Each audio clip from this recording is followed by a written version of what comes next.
사랑하고 축복합니다. 2월 4일 화요일입니다. 오늘 하루 또 한 주도 믿음으로 승리하는 가족들 되시기를 주님의 이름으로 축복합니다. 오늘 말씀은 오해를 푸는 지혜라는 제목으로 함께 말씀을 나누고자 합니다. 오늘 본문은 여호수아 22장 21절에서 34절까지의 말씀입니다.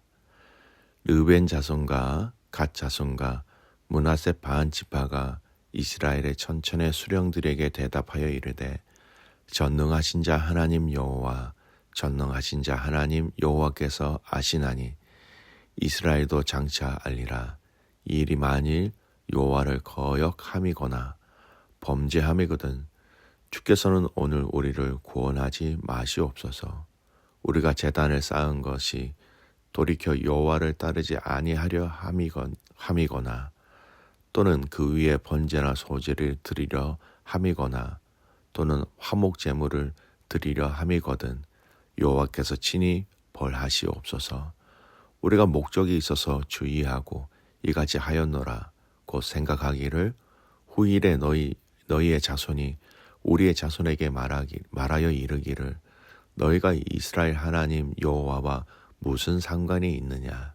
너희 르벤 자손 갓 자손아 여호와께서 우리와 너희 사이에 요단으로 경계를 삼으셨나니 너희는 여호와께 받을 분깃이 없느니라 하여 너희의 자손이 우리 자손에게 여호와 경외하기를 그치게 할까 하여 우리가 말하기를 우리가 이제 한 제단 쌓기를 준비하자 하였노니 이는 번제를 위함도 아니요 다른 제사를 위함도 아니라 우리가 여호와 앞에서 우리의 번제와 우리의 다른 제사와 우리의 화목제로 섬기는 것을 우리와 너희 사이에 우리의 후대 사이에 증거가 되게 할 뿐으로서 너희 자손들이 후일에 우리 자손들에게 이르기를 너희는 여호와께 받은 분깃이 없다 하지 못하게 하려 함이라.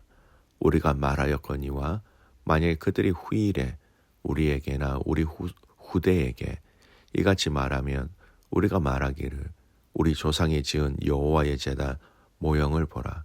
이는 번제를 위한 것도 아니요 다른 제사를 위한 것도 아니라 오직 우리와 너희 사이에 증거만 되게 할 뿐이라. 우리가 번제나 소제나 다른 제사를 위하여 우리 하나님 여호와의 성막 앞에 있는 제단 외에 제단을 쌓음으로 여호와를 거역하고 오늘 여호와를 따르는 데에서 돌아서려는 것은 결단코 아니라 하리라. 제사장 비느하스와 그와 함께한 회중의 지도자들은 곧 이스라엘의 천천의 수령들이 르벤 자손과 갓 자손과 므낫세 자손의 말을 듣고 좋게 여긴지라. 제사장 엘르아살의 아들 비느하스가 르벤 자손과 갓 자손과 므낫세 자손에게 이르되 우리가 오늘 여호와께서 우리 중에 계신 줄을 아노니 이는 너희가 이 죄를 여호와께 범하지 아니하였음이니라. 너희가 이제 이스라엘 자손을 여호와의 손에서 건져 내었느니라 하고 제사장 엘르아살의 아들 비느하스와 지도자들이 르벤 자손과 갓 자손을 떠나 길랏 땅에서 가나안 땅 이스라엘 자손에게 돌아와 그들에게 보고하매 그 일을 이스라엘 자손을 즐겁게 한지라. 이스라엘 자손이 하나님을 찬송하고 르벤 자손과 갓 자손이 거주하는 땅에 가서 싸워 그것을 멸하자 하는 말을 다시는 하지 아니하였더라. 르벤 자손과 갓 자손이 그 제단을 에시라 불렀으니 우리 사이에 이 제단은 여호와께서 하나님이 되시는 증거라 함이었더라. 아멘. 오늘 말씀 제목은 오해를 푸는 지혜입니다. 우리는 인생을 살아가면서 종종 오해를 받는 경우가 있습니다. 그 오해가 서로 간의 대화를 통하여 잘 풀리면 좋은데 그렇지 않을 경우 우리는 참 많은 어려움을 경험하게 됩니다. 오해를 한 사람, 또 오해의 소지의 행동을 한 사람, 양쪽 모두가 상처와 때로는 억울함으로 힘든 마음을 가질 때가 있다라는 것이지요. 오해가 서로의 관계에 악영향을 미칠 때가 많이 있다라는 겁니다. 오늘 읽은 여호수아 이 본문의 말씀도 이 오해의 문제가 시작되어 이스라엘 백성들 사이에 큰 문제가 생겼고, 이 문제는 서로에게 전쟁을 할 수 있는 아주 위험한 상황까지 가게 되었다라는 겁니다. 한 사람과 한 사람의 개인적인 관계의 오해가 아니라 다수로 구성되어 있는 지파들과 다른 지파들과의 관계 속에서의 오해라는 것이죠. 이 오해의 내용은 어제 본문부터 시작되어집니다. 이스라엘 백성들이 가나안 땅의 모든 땅을 다 점령하였고, 그때 그 정복 전쟁에서 요단 동편에 있는 지파들 장정들이 집을 떠나 계속해서 그 정복 전쟁에서 함께 해주었습니다.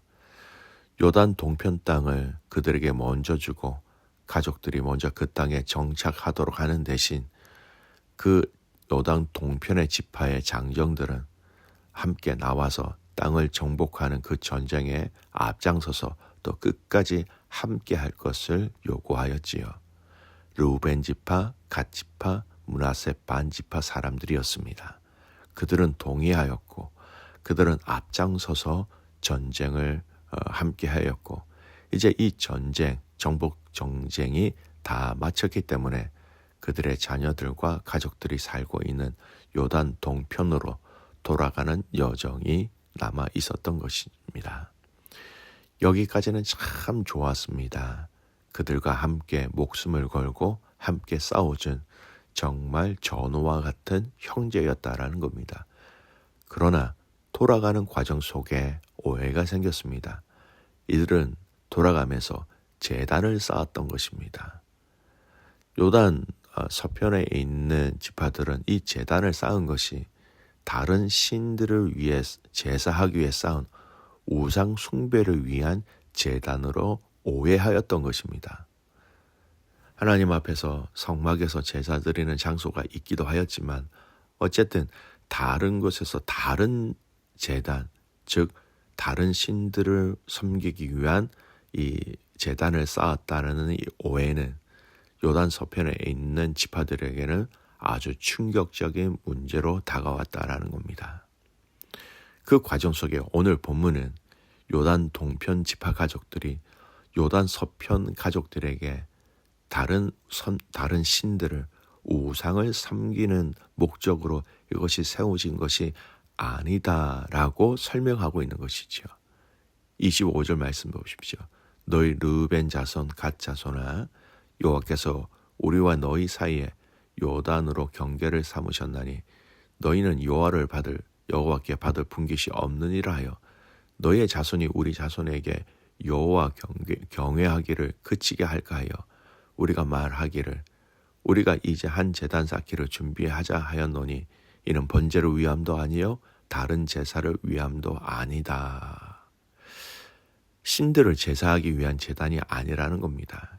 28절 후반에 보면 오직 우리와 너희 사이에 증거가 되게 할 뿐이다, 이렇게 얘기합니다. 즉 이 말은 너희와 우리는 같은 하나님을 섬기는 같은 족속이고 요단 동편, 요단 서편, 또 요단 서편, 요단 동편 그 지파들이 서로 하나님을 섬기는 같은 민족이라는 것을 잊지 말자라는 어떻게 보면 상징적인 탑이었던 것입니다. 그리고 이 설명의 결과는 해피엔딩으로 끝납니다. 32절, 33절. 제사장 엘르아살의 아들 비느하스와 지도자들이 르우벤 자손과 갓 자손을 떠나 길랏 땅에서 가나안 땅 이스라엘 자손에게 돌아와 그들에게 보고하며 그 일이 이스라엘 자손을 즐겁게 한지라. 이스라엘 자손이 하나님을 찬송하고 르우벤 자손과 갓 자손이 거주한 땅에 가서 싸워 그것을 멸하자 하는 말을 다시는 하지 아니하였더라. 오해가 풀어졌다라는 것입니다. 아름다운 결말을 맺었다라는 것이지요. 여러분, 오늘 이 본문을 보면서 우리는 우리 성도들의 삶, 특히 관계 안에서 일어날 수 있는 아주 몇 가지 문제에 대한, 특히 오해에 대해서 우리가 어떤 지혜를 가지고 있어야 하는가라는 것을 발견하게 됩니다. 결과를 보세요. 서로 하나님을 사랑하고 있었다라는 마음을 확인할 수 있는 결론으로 맺었다라는 겁니다. 요단 동편 지파는 그들 나름대로 하나님을 사랑하였기 때문에 요단 서편에 있는 지파들은 또한 그들 나름대로 하나님을 사랑하고 있었기 때문에 오해의 문제는 충분히 건강하게 풀릴 수 있었다라는 겁니다. 건강한 공동체의 문제 해결의 결과는요, 하나님을 사랑하는 마음이 확인되어짐으로써 아름다운 결론을 내릴 수 있어야 한다는 것이죠. 성도 여러분, 오해는 정말 다양하게 일어납니다. 사람의 눈빛, 말투, 그리고 분위기, 그러한 오해를 두지 않는 지혜가 먼저 우리에게 있어야 하겠습니다. 그래서 우리는 교회 신앙 공동체 생활 속에서 다른 사람들이 생각할 수 있는 섬세함, 신중함, 배려심이 우리에게 필요하다라는 것입니다. 여러분 아무리 선한 의도, 좋은 말을 한다 할지라도 오해는 항상 생길 수 있다라는 것이지요. 또 우리는 오해의 내용이 있다 할지라도 그 오해로 인한 부정적인 생각이나 부정적인 마음이 내 모든 마음을 다 차지하지 않도록 우리는 그 마음을 막아내야 한다라는 겁니다. 오해로 인한 부정적인 마음이 우리 안에 자리 잡기 시작하면 절대 긍정적인 마음, 이해하고자 하는 마음 등이 갖는 것은 힘들어진다라는 것입니다. 오해가 아니라 할지라도 상대방이 분명 잘못을 했다 할지라도 부정적인 마음이 우리 안에 다 잡아버리면 결코 그를 이해하거나 그를 용서하는 마음을 가지는 것은 힘들어지게 된다라는 것입니다. 사랑하는 성도 여러분, 오해하지 않도록 또 오해의 소지의 행동을 하지 않도록 우리의 마음과 생각과 삶을 지혜롭게 살아갈 수 있기를 소원합니다. 특별히 오해를 하거나 오해를 할 수 있는 모든 상황 속에서 우리의 마음을 지킬 수 있기를 주님의 이름으로 축복합니다. 사단은 우리의 마음의 틈을 통해서 나와 부부와 가정과 공동체를 분열시키지요. 또 공동체와 공동체를 분열시키게 되는 결과를 초래하게 된다라는 겁니다. 그 사단에게 틈을 주지 않는 지혜가 있기를 바랍니다. 말씀을 정리합니다. 우리는 수많은 오해의 가능성 속에서 살아갑니다. 그 오해로 인하여 우리에게 다가오는 부정적인 것에 우리의 마음을 지킬 수 있어야 합니다. 남에게 오해를 사지 않는 지혜도 있어야 하겠지요. 오해하고자 하나 그 오해의 마음을 지키는 내 마음을 지킬 수 있는 마음도 우리에게는 있어야 한다라는 것입니다. 그리고 그 오해의 결론이 서로가 하나님을 더 사랑하는 마음을 확인하는 아름다운 것으로 결론이 내어지기를 축복합니다.